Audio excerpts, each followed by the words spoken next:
過去嘅76年，一路都有信實嘅神以佢大能嘅手扶持住。每一個時期轉折，默然嘅信服，都見證咗神嘅厚恩同埋永不止息嘅愛。從一個單一語言嘅堂會，我哋發展成為一個充滿活力、多語言嘅教會。全能神引領不同文化、年代同埋背景嘅人聚集喺佢嘅庇護下，而且一直以嚟，佢亦興起一班忠心嘅弟兄姊妹，以謙卑、勇氣同埋愛心嚟回應主嘅呼召。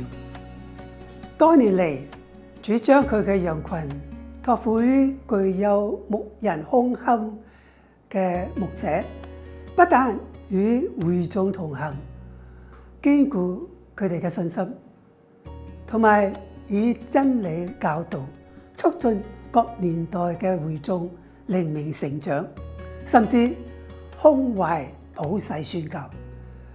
佢哋嘅愛心同埋委身，不但影響會眾嘅生命，亦都激勵我哋忠心侍奉，更投入於神嘅旨意。除咗救牧團隊，我哋亦感恩好多忠心嘅領袖響執事會、各堂委同埋部門侍奉。無論順境或逆境，主透過佢哋嘅智慧同埋合一嘅心，帶領教會突破種種嘅危機。神也豐富地賜予我們各種屬靈恩賜，並透過會眾樂意的服事，我們不單造就教會，更把信仰代代相傳。每一樣有形無形的侍奉，都強化了基督的肢體。我們的敬拜反映了弟兄姐妹的委身與付出。從小被栽培具有音樂和歌唱才華的弟兄姐妹，透過喜樂的讚美和誇大的敬拜，把我們引到神的跟前。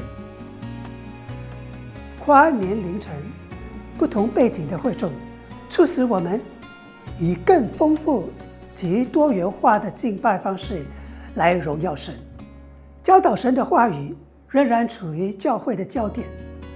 我們以聖經為基礎，裝備會眾面對各種生活挑戰。身為基督的肢體，我們透過愛心互相服侍，而變得更加強壯。細胞小組和團契互相關懷交流，並以聖經的教導來彼此扶持，應對成員的處境和需要，從中反映了我們多元化的合一。Since 1974, the Lord has also called Grace Church to look beyond its walls. We have sent out numerous missionaries over the years, besides supporting other missionaries. The Lord has also brought migrant workers and international students to our doorstep. Through local and global outreach, the gospel continues to reach hearts, leading the unreached peoples to Christ. So as we celebrate 76 years, we look ahead with hope and anticipation, trusting that the Lord who has led us thus far will continue to do even greater things in the years ahead. 一切頌讚同埋榮耀歸於全能主，昨日、今日，直到永遠。